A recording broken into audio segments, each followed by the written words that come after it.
Hi guys, welcome to Audrey's area. Audrey's area. Yes, on this t-shirt Thursday, got on a t-shirt. My friend's t-shirt. Well, it's my t-shirt, but it's my friend's business. Atlanta First Fit. Yes, a friend of mine owns that. So, got on a purple shirt today because I am reading a very special book on this t-shirt Thursday. Bam. So I got on my purple shirt. Harold and the Purple Crayon by Crockett Johnson. This was a book that was read to me when I was a little one too. It's a good book. It's a cute little book. Now, he doesn't really look like Harold here. However, this is the best I could do. This is the best Harold that I have. Okay? So forgive me for my Harold. I think he's cute. What do you think, Harold? And as far as purple crayons, for some reason, I could only find Purple Heart. It's not just straight purple, it's Purple Heart. But I also got some purple pens to make up for that. They all write in purple. Yeah, that's my second favorite color, by the way. Purple Heart. I'm going to give him his crayon right here. Let me see if I can balance that. All right. Thanks so much for joining me here at Audrey's Reading Area.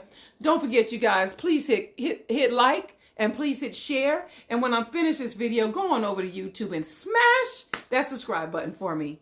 Now, let's get on with Harold and the Purple Crayon. Let's see.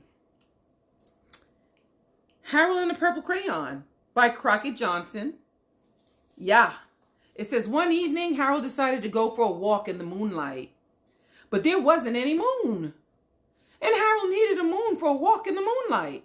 Fortunately, he had brought his purple crayon.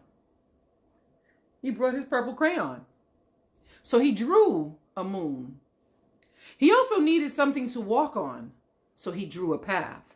And thus begins one of the most imaginative and enchanting adventures in all of children's books. The creative concept behind this beloved story has intrigued children and kept them absorbed for generations as page by page unfolds the dramatic and clever adventures of Harold and his purple crayon. Yeah. Harold and his purple crayon. Let's do this. By Crockett Johnson.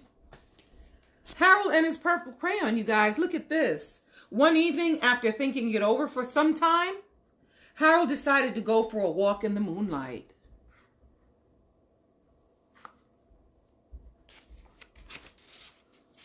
There wasn't any moon, and Harold needed a moon for a walk in the moonlight. And he needed something to walk on.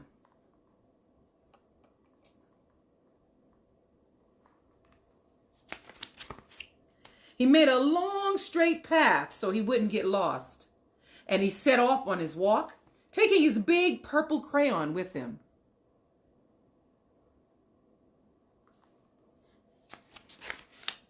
But he didn't seem to be getting anywhere on the long, straight path. So he left the path for a short cut across the field, and the moon went with him.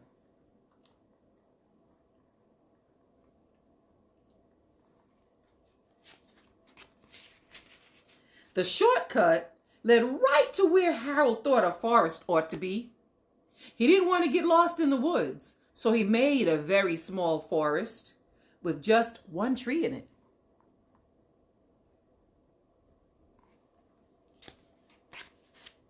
It turned out to be an apple tree. The apples would be very tasty, Harold thought, when they got red.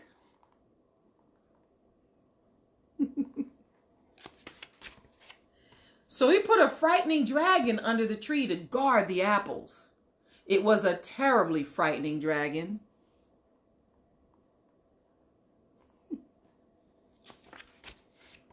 It even frightened Harold. He backed away. His hands holding the purple crayon shook.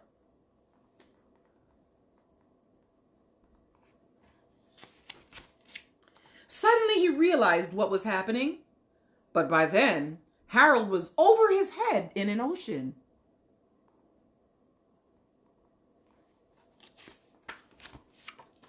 He came up thinking fast, and in no time, he was climbing aboard a trim little boat.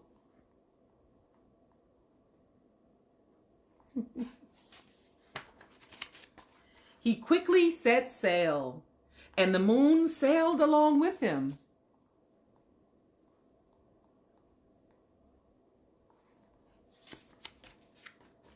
After he had sailed long enough, Harold made land without much trouble. He stepped ashore on the beach, wondering where he was.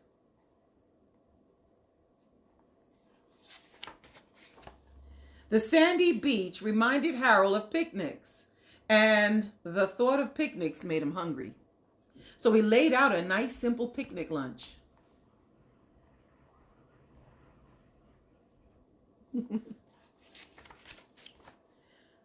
There was nothing but pie, but there were all 9 kinds of pie that Harold liked best.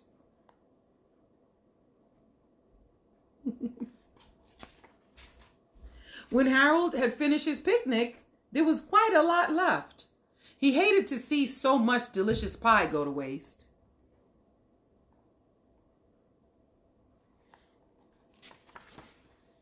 So Harold left a very hungry moose and a deserving porcupine to finish it up. And off he went, looking for a hill to climb to see where he was. Porcupine, moose. Harold knew that the higher up he went, the farther he could go and the farther he could see. So he decided to make the hill into a mountain. If he went high enough, he thought, he could see the window of his bedroom.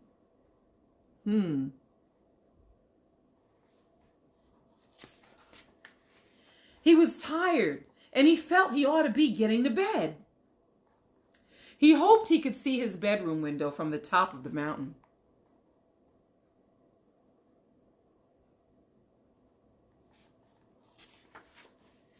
But as he looked down over the other side, he slipped. And there wasn't any other side of the mountain. He was falling in thin air.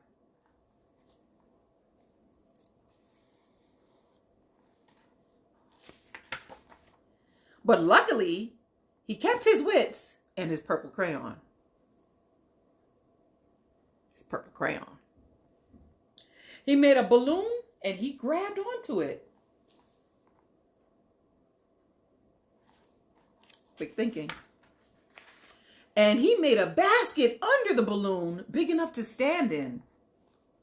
He had a fine view from the balloon, but he couldn't see his window. He couldn't even see a house.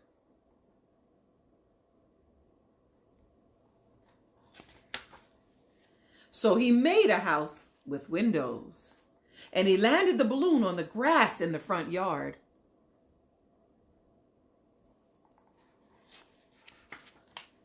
None of the windows was his window. He tried to think where his window ought to be.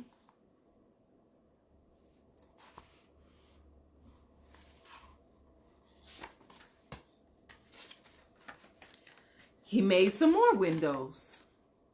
He made a big building full of windows.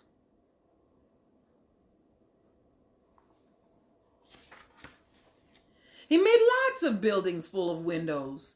He made a whole city full of windows.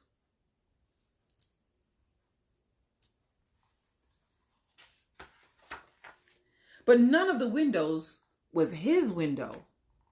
He couldn't think where it might be.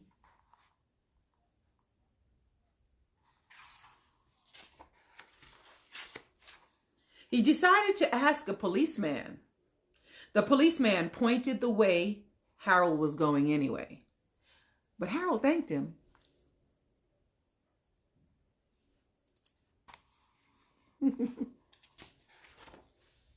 And he walked along with the moon, wishing he was in his room and in bed.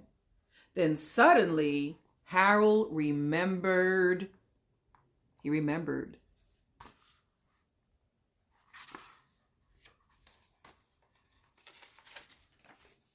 He remembered where his bedroom window was when there was a moon. It was always right around the moon.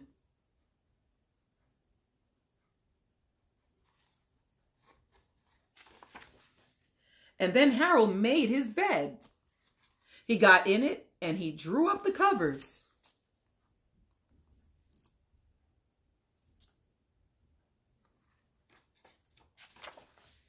The purple crayon dropped to the floor,